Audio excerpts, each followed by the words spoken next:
Class 7th good morning. आज हम पढ़ेंगे हिस्ट्री का चैप्टर 4 द ग्रेट मुगल्स।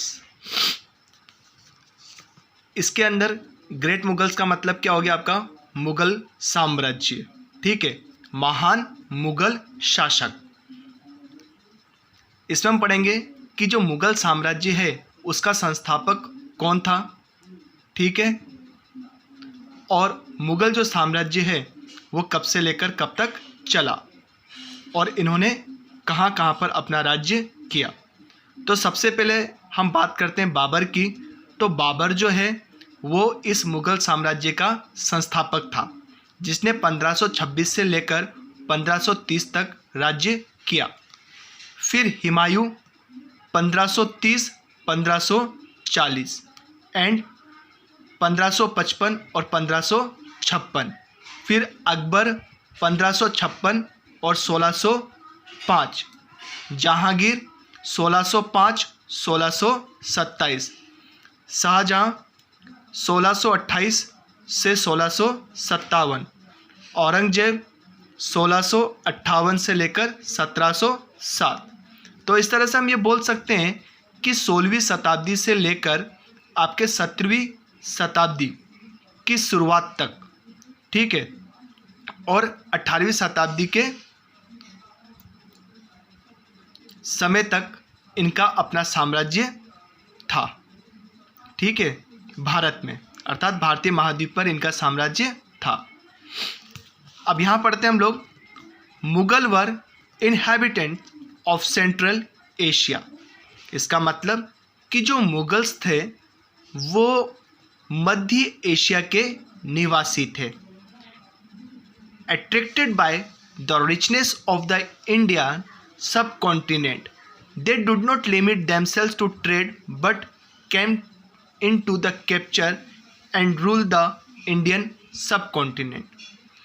अब यहाँ की जो अमीरी है, ठीक है, जो रिचनेस है, उसको देखते हुए इनके मन में लालच आया और ये भारत को क्या करना चाहते थे? अपने शासन में, भारत पर अपना शासन करना चाहते थे। इसलिए इन्होंने भारत पर क्या किया? आक्रमण किया, और आक्रमण करके यहाँ पर क्या किया? उन्होंने अपना शासन किया। The Mughal empire is said to be the period from early 16th century to the mid 18th century. इसका मतलब यह है कि जो मुगल साम्राज्य है, ठीक है, वो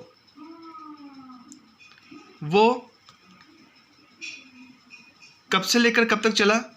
16th सेंचुरी अर्थात 16वीं शताब्दी से लेकर आपके 18th सेंचुरी। तो 18th सेंचुरी की जो शुरुआत जो है, तब तक इन्होंने भारत पे क्या किया? अपना शासन किया। ठीक है, the advent of the Mughal empire is considered from the time Babur invaded Delhi after the victory in the battle of Panipat in 1526। इसका मतलब कि 1526 में पानीपत के युद्ध में बाबर ने इब्राहिम लोदी को क्या किया? युद्ध में हराया और फिर दिल्ली पर क्या किया? अपना राज्य स्थापित किया। तो इस तरह से दिल्ली और आगरा दोनों जगह पर अपना जो है इन्होंने अधिकार कर लिया, और फिर इसी के साथ इन्होंने अपने राज्य का क्या किया? विस्तार किया। तो सबसे पहले हम पढ़ते हैं बाबर के बारे में। ठीक है, बाबर का साम्राज्य 1526 से 1530 तक चला। The first Mughal emperor was, और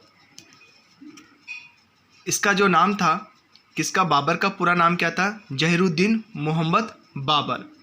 ही ruled Fergana in Central Asia, और इसने कहाँ पर अपना शासन किया? फरगना में, और फरगना कहाँ पर था? मध्य एशिया में।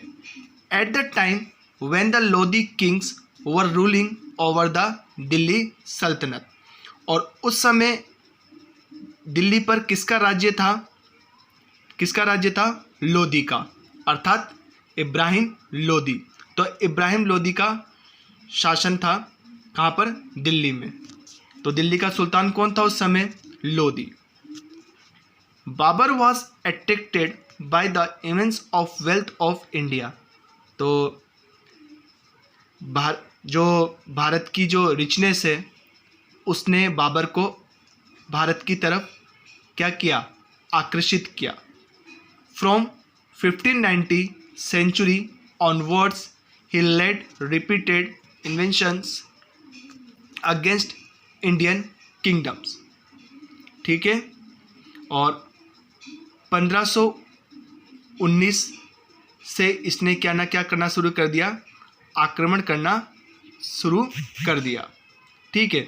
तो इस तरह से बाबर ने 3 आक्रमण किए जिसका हम अभी विस्तार पूर्वक अध्ययन करेंगे। ठीक है। देखो यहाँ पे सबसे पहले हम लोग बात करते हैं मुगल्स की। तो मुगल्स जो हैं वो 16th सेंचुरी में इन्होंने क्या किया? दिल्ली और आगरा, ठीक है, इन दोनों पर अपना अधिकार स्थापित कर लिया। किसको हराकर? इब्राहिम लोदी को 1526 में पानीपत के युद्ध में। तो इसी के साथ उन्होंने अपने राज्य का विस्तार करना शुरू कर दिया। फिर बात करते हैं कि जो ये मुगल्स हैं, ये जो मुगल हैं ये किसके वंशज थे? तो मुगल जो हैं वो थे चंगेज़ खान और तैमूर लिंग के वंशज। ठीक है। तो मुगल जो हैं, ठीक है, वो किसके वंशज थे? चंगेज़ खान और वो तैमूर के वंशज थे। ठीक है।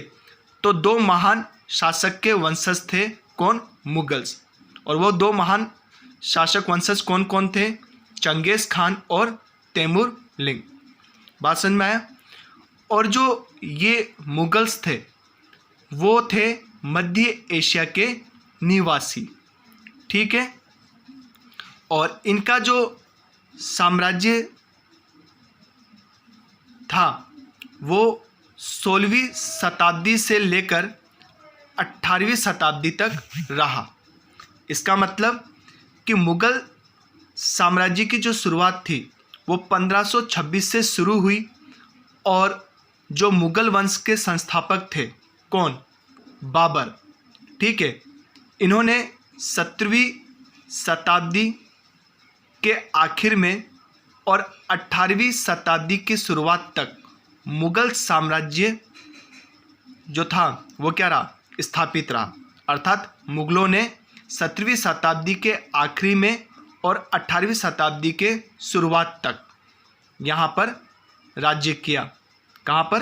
भारत में। ठीक है।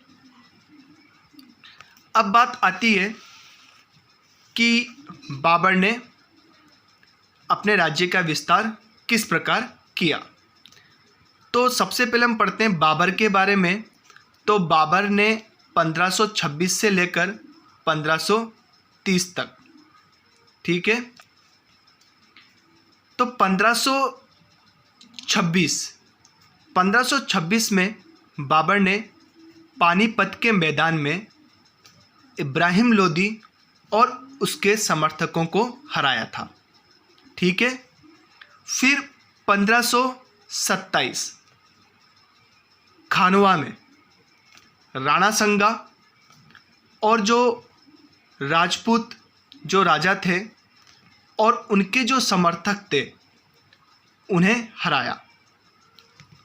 फिर 1528 अर्थात 1528 में चंदेरी में राजपूतों को बाबर ने हराया। तो इस तरह से 1526 में पानीपत पर अपना अधिकार स्थापित किया। फिर 1527 में खानवा में और 1528 में चंदेरी में। तो इस तरह से बाबर ने अपने साम्राज्य का विस्तार किया। ठीक है। तो यहाँ पे बुक में देखिए 1526 सेंचुरी में Babur defeated Ibrahim Lodi and laid the foundations of Mughal empire. तो 1526 में बाबर ने इब्राहिम लोदी को हराया और फिर अपने साम्राज्य का विस्तार किया। फिर इसके बाद में यहाँ देखिए 1527 जो सेंचुरी है, 1527 शताब्दी में खानवा में बाबर ने किसको हराया? राणा संगा और जितने राजपूत जो राजा थे और उनके जितने भी समर्थक थे उन सबको यहाँ पर इन्होंने हराया और यहाँ पर अपना राज्य स्थापित किया। ठीक है। फिर इसी तरह से 1528 में इन्होंने चंदेरी में राजपूतों को हराया। फिर देखिए यहाँ पर कि जो बाबर थे ये 1530 में क्या हो गए? मर गए। ठीक है। Babur was great leader. तो बाबर जो था वो क्या था? एक बहुत महान लीडर थे। ठीक है। A good general and a brave warrior. और ये एक महान योद्धा थे। He was a great scholar, poet and lover of literature. तो ये क्या थे? एक कवि भी थे, एक साहित्यकार भी थे। इन्हें साहित्य पढ़ना काफ़ी अच्छा लगता था। ठीक है। He was very learn in Persian and Arabic. ठीक है। तो इन्हें पर्शियन और जो अरेबिक जो लैंग्वेज है, ठीक है, इसका इनको ज्ञान था। His autobiography was the Baburnama which he wrote in Turkish. और इनकी जो खुद की जो जीवनी थी बाबरनामा, वो तुर्किश भाषा में लिखी गई थी। और जो इनकी क्या थी? मदर टंग थी। तो बाबर की जो मदर टंग थी वो कौन सी थी? तुर्किश। ठीक है। He tells us about his life and his feeling about India. और जो बाबरनामा जो बुक है उसके अंदर उन्होंने अपने जीवन और अपनी जो फीलिंग्स है, ठीक है, इंडिया के बारे में, उसके बारे में उन्होंने बताया था। ठीक है। और it also included details descriptions of the flora, fauna, geography and people of India. इसके बाद इन्होंने इस बाबरनामा के अंदर इन्होंने वनस्पति, जीव जंतु और भारत का जो भौगोलिक स्थिति है उसके बारे में और भारत के जो लोग हैं उसके बारे में काफ़ी कुछ लिखा था। ठीक है। तो बाबर क्या था? एक महान शासक थे।